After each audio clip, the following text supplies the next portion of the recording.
বিধান হলো স্ত্রী মেয়ে ছেলের বউকে পর্দায় রাখা, বোনকে পর্দায় রাখা কোরআনুল কারীমের একটা বিধান। আল্লাহ পাক বলছেন এই কোরআনের ভিতর কোনো ভুল নাই।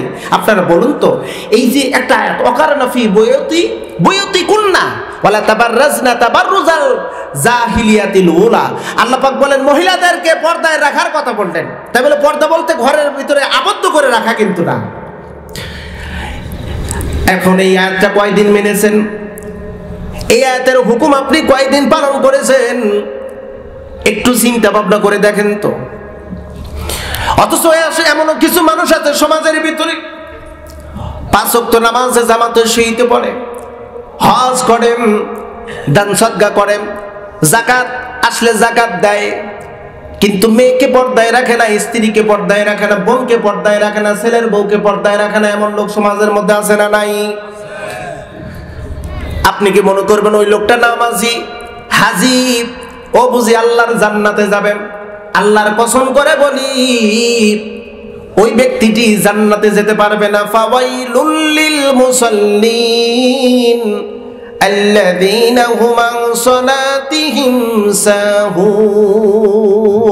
ও লোক জান্নাতে যাবে না, জাহান্নাম। এই কথাটা আমার নয়, কথাটা আমার আল্লাহর। চিল্লাই বলুন কথাটা কার? এই কোরআনুল কারীমের বিধান হলো আস-সারিকু ওয়াস-সারিকা ফাখদাউ আইদিয়াহুমা। আল্লাহ কয় চোর যদি পুরুষ হয় আর নারী হয় হাত কেটে দাও। হাত রাখা যাবে না, চোরের শাস্তি হাত কাটা। এই কোরআনুল কারীমের আয়াত হলো চোরের শাস্তি হাত কাটা। বলুন তো প্রিয় ভাইরা, কয়দিন সমাজের ভিতরে এই আইনটা আপনি মেনেছেন?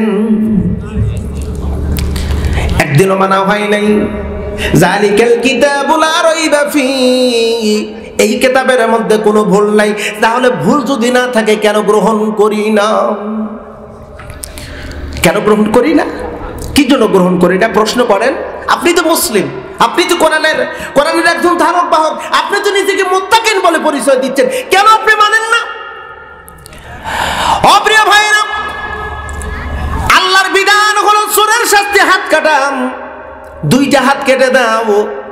একটা চোরের হাত কেটে দিলে দেখা যাবে আর কোনো চোর থাকবে না। এখন প্রশ্ন করতে পারেন, হুজুর সমাজের ভিতরে আপনার কথা অনুযায়ী আগামীকাল যদি হাত কাটি, এই দেশ চলতেছে ব্রিটিশদের আইনে, ইংরেজদের আইনে চলে। আর ব্রিটিশের আইন হলো চোরের শাস্তি হাত কাটা যাবে না, এটা হলো মানবতা বিরোধী আইন, ঠিক কিনা? চোরের শাস্তি হলো জেলখানার মধ্যে ঢুকায়া দাও, ব্রিটিশের আইন। আল্লাহর আইন হলো হাত কেটে দাও, আর ব্রিটিশের আইন বলে হাত কাটা যাবে না, জেলখানার মধ্যে ঢুকায়া দাও। আমরা এটা লক্ষ্য করে দেখেছি। আমি আমার বাস্তবতার অভিজ্ঞতার আলোকে কিছু কথা বলে, আমি জেলখানার ভিতরে ছিলাম লম্বা সফরে, 47 দিন ছিলাম আমি এই জেলখানার ভিতরে। একটা চোরকে আমি কয়েকবার দেখেছি চুরি করে ঢুকেছে, কয়েকদিন পরে বের হয়, আবার ঢোকে। কেন ঢুকেছেন? বলে আবার চুরি করেছি, আবার বের হয়, আবার ঢোকে। এভাবে আমি কয়েকবার দেখে তারপর আমি বের হয়ে চলে আসছি। আমার তো মনে হয় প্রতিনিয়ত যায় আর আসে।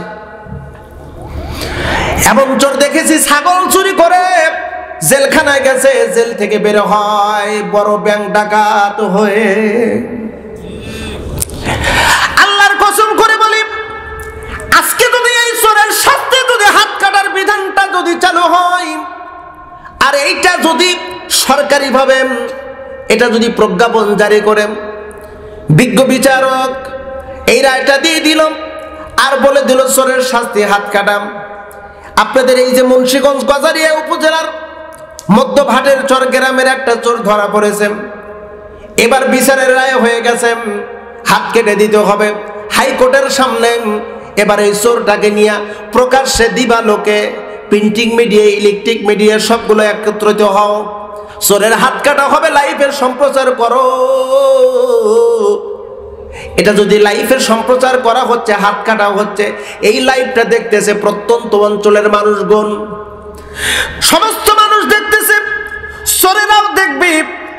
ওই দিন থেকে, ওই মুহূর্ত থেকে আতিচোর, পাতিচোর, গোমচোর বিগত সালের ভোট চোররা পর্যন্ত ভালো হয়ে যাবে, আর বাংলার জমিনে আর চুরি হবে না,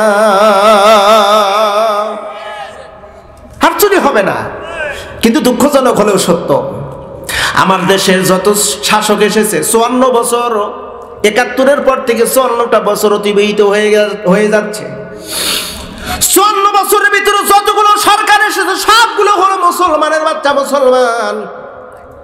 একটাও হরে রাম হরে কৃষ্ণ একজনও আসে নাই, সবগুলো হলো মুসলমানের বাচ্চা এসেছে।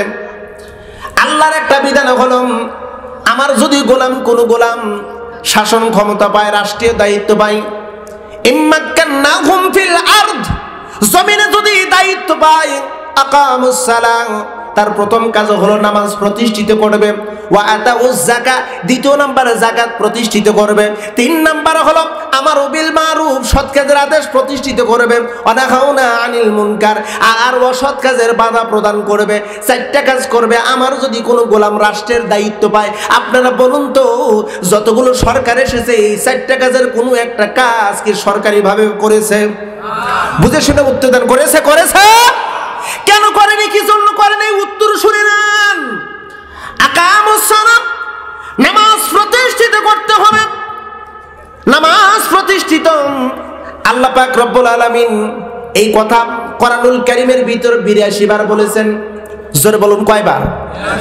জোরে সরে বলুন কয়বার? 82 বার বলেছেন। বলার কারণ কি? আকিমুস সালাহ আল্লাহ কেন বললেন? আমরা তো নামাজ আদায় করি, নামাজ আদায় করা এক জিনিস, আর নামাজ প্রতিষ্ঠিত করা আর এক জিনিস। কথা কি বুঝতে পারতেছেন আপনারা? নামাজ প্রতিষ্ঠিত করা এক জিনিস, আর নামাজ আদায় করা হলো আর একটা জিনিস। ওরা কিন্তু ঠিকই জেনেছে যে নামাজ প্রতিষ্ঠিত করার অর্থ কি, ওরা কিন্তু সবই জানে। কিভাবে একটু বুঝেন। ও বন্ধু, আপনি যখন নামাজে দাঁড়ান, আমি যখন নামাজ আদায় করি, মসজিদে যখন নামাজ পড়ি, একজন কিন্তু ইমাম থাকে। ইমামের পিছনে নামাজ পড়েন না আপনারা? এই প্রিয় মুন্সিগঞ্জবাসী ভাই, আপনারা ইমামের পিছনে নামাজ পড়েন না? ইমামের পিছনে নামাজ পড়েন।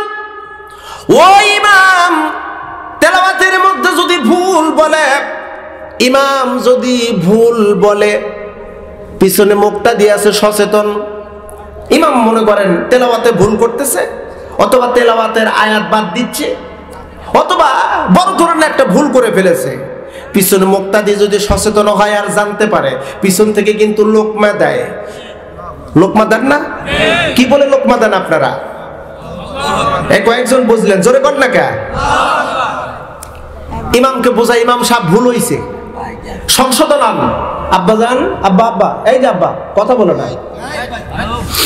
তাহলে ইমাম সাহেব ভুল করলে পিছন থেকে লোকমা দেওয়া হয়। আচ্ছা, এবার একবার লোকমা দিল, ইমাম সাহেব সংশোধন হলো না। 2 বার লোকমা দিল, তাই ইমাম সংশোধন হলো না। 3 বার লোকমা দিল, ইমাম সংশোধন হলো না। তখন কিন্তু মুসল্লিরা কয়, না রে, এই ইমাম তো সহজে সংশোধন হয় না, ধর ঘাড় ধরে পিছনে নিয়ে আয়। কথা বলেন না কে ভাইজান? ইমাম যদি ভুল করে, লোকমা দেওয়ার পরে যদি ইমাম সংশোধন না হয়, ওই ইমামকে যেমন পিছনে নিয়ে আসা হয়, সমাজ কি, সমাজের লিডার, দেশের লিডার, দেশের নেতা বানাইলাম। আকিমুস সালাহ কারে বলা হয়? মুসলিম। সমাজের লিডার, দেশের লিডারও যদি ভুল করে, লোকমা দেওয়ার পরে যদি সংশোধন যদি না হয়, ঘাট ধরে নামায়া আর একজন যোগ্য ইমামকে ওই জায়গায় বসানোর নাম হলো আকিমুস সালাহ। আকিমুস সালাহ ওর নাম। আকিমুস সালাহ হলো আপনি নামাজে যা পড়বেন, সমাজে বাস্তবতায় তা পরিপূর্ণ করতে হবে। নামাজে যেটা বাস্তবেও সেইটা, এর নাম হলো আকিমুস সালাম। সূরা ফাতিহার মধ্যে 7টা আয়াতের মৌলিক শিক্ষা আছে। একটা আয়াতের কথা একটু বলি। আমরা কিন্তু বলি ইয়্যাকা না'বুদু ওয়া ইয়্যাকা নাস্তাঈন। আপনারা তো পড়েন নাকি? পড়েন না সূরা ফাতিহার মধ্যে? আমার সাথে পড়ুন, ইয়্যাকা না'বুদু ওয়া ইয়্যাকা নাস্তাঈন। আমরা তোমার ইবাদত করি, আমরা এটা 1 বছর 2 বছর না বহু বছর? জোরে সোরে বলুন, কয় বছর? আমরা তোমার ইবাদত করি এবং তোমারই কাছে সাহায্য প্রার্থনা করি। এখানে হলো জুমার সিগা আমরা। এবার ভালো করে বুঝতে হবে বন্ধু, অর্থাৎ হলো সংবদ্ধ, একত্র, বিচ্ছিন্ন নয়। নামাজ শেষ করলাম, এরপরে আমরা বিচ্ছিন্ন হয়ে গেলাম। নামাজের ভিতরে বললাম, ও আল্লাহ, আমরা তোমার ইবাদত করি, তোমার কাছে চাই। মসজিদ থেকে বের হওয়ার পর ওর টুপি চোক্কা, ওর টুপি বড় উচ্চা, ও দাঁড়ায় কিয়াম করে, ও বসে জিকির করে, ফতুয়া শুরু হয়ে গেছে। ওর সাথে আমি নাই, ওর সাথে আমি নাই, আমার মতন আমি। আল্লাহ কই, তুই একটু আগে বললো ইয়াকা না'বুদু, আমরা তোমার ইবাদত করি, তোমার এই কাছে যাই। এখন তুই কেন আলাদা হইলি? তার মানে হলো নামাজে যেটা, বাস্তবেও সেটা। নামাজের ভিতরে আমরা, বাহিরেও আমরা, পৃথক হওয়ার কোনো সুযোগ নাই। ওয়া'তাসিমু বিহাবলিল্লাহি জামিআন ওয়া লা তাফাররাকু। সিল্লায় কোন নাই? আল্লাহু আকবার। নামাজে যেটা, বাস্তবেও সেইটা। নামাজে আপনি একরকম, বাহিরে আর একরকম। আল্লাহ কয় ফাওয়াইলুল লিল মুসাল্লিন, তুই নামাজে জাহান্নামী। কারণ নামাজ সম্পর্কে তোর অবগত নাই, জ্ঞান নাই।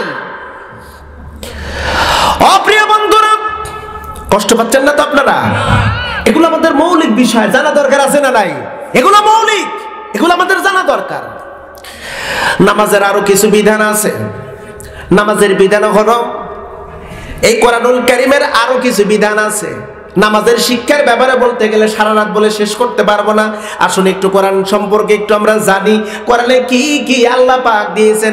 যেহেতু কোরআনের মধ্যে কোনো ভুল নাই, আল্লাহ পাক বলেন, এক পাশের হাত, ডাকাতের এক পাশের হাত আর এক পাশের পা কেটে দাও। হুকুম কার? জোরে বলুন। আল্লাহর হুকুম হলো, যদি কোনো ব্যক্তি ডাকাতি করে ধরা পড়ে, এক পাশের পা আর এক পাশের হাত কেটে দাও। ইদানিং আমরা দেখতে পাচ্ছি বাংলাদেশের রোডে ঘাটে বিভিন্ন জায়গায় ডাকাতি হচ্ছে। আপনারা কি খবর জানেন? আপনাদের এই রোডে আবার বেশি হয়।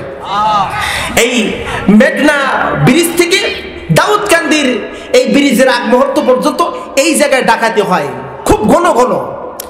আমার যে ড্রাইভার বলতে লাগলো, হুজুর, আমার মালিকের ড্রাইভার, আপনাদের সিরাজগঞ্জের এক ড্রাইভার মুরব্বী মানুষকে কোপায়া জখম করছে। মোবাইল টোবাইল ছিল, আরো অন্যান্য নগদ টাকা পয়সা যা কিছু সব ছিনিয়ে নিয়ে গেছে।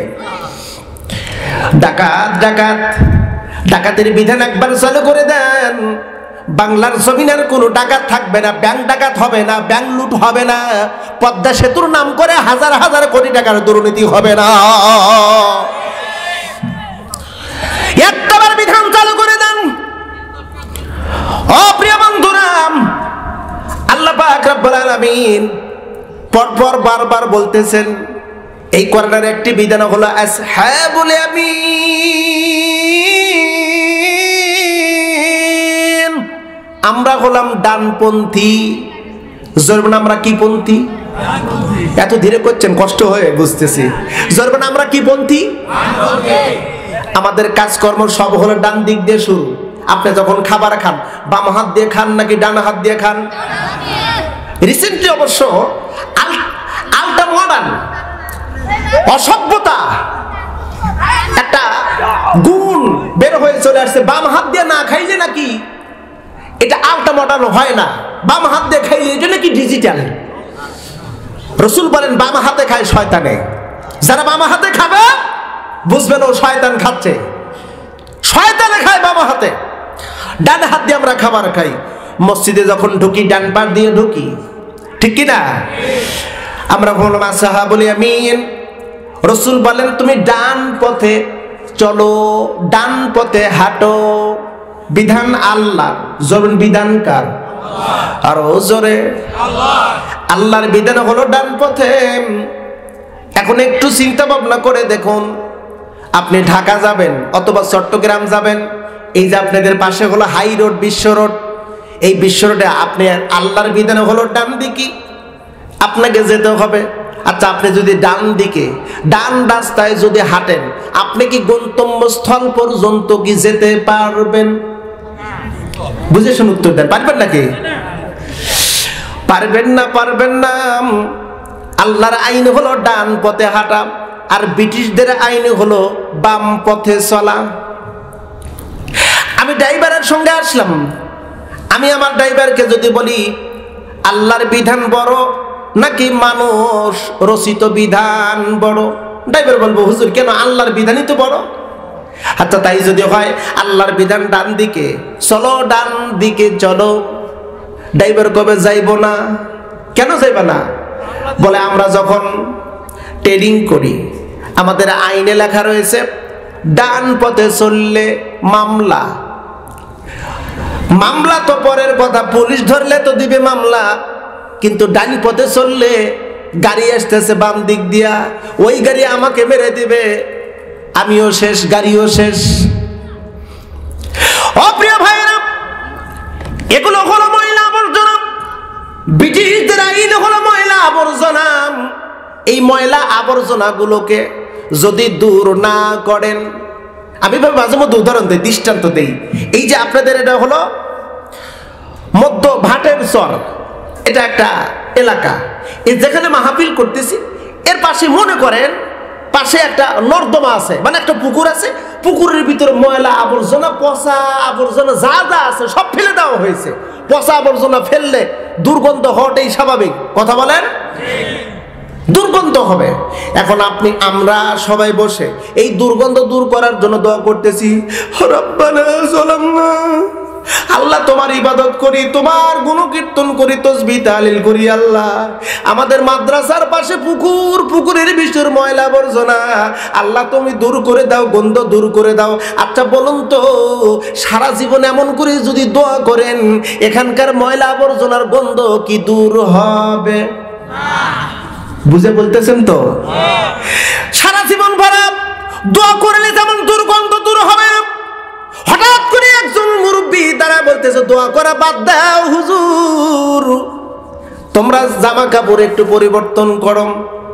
আমাদের সিরাজগঞ্জের ভাষা বলে কাঁচা দাও, মানে নেংটি দাও, নেমে পড়ো, আর ময়লা আবর্জনা তুলে ফেলে দাও, পানিগুলো ফেলে দাও, পানি ফেলে দিয়ে নতুন করে পানি দাও, দুর্গন্ধ দূর হয়ে যাবে।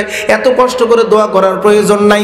বাংলার ছবি নেই, আমি তো বলি মুসলমান, আমাদের নৈতিকতা ফিরাই নিতে, আমার সভ্যতা ফিরাই নিতে, আল্লাহর জান্নাতে যাওয়ার জন্য, আমার ডান পথের রাস্তা আমার চলাচল করার জন্য, চোরের শাস্তি হাত কাটার জন্য, ডাকাতের শাস্তি এক পাশের হাত অপর পাশের পা কাটার জন্য সারা জীবন ভরা দোয়া করলে কাজ হবে না।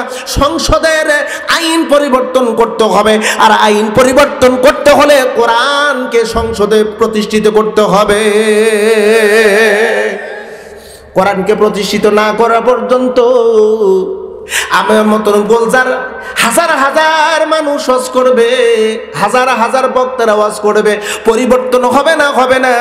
আমাদের কামাই হবে পকেট ভর্তি টাকা, আর মাহফিলের ইন্তেজামিন কমিটির হবে মসজিদের উন্নতি, প্রতিষ্ঠানের উন্নতি, ফলেতে কোনো লাভ নাই।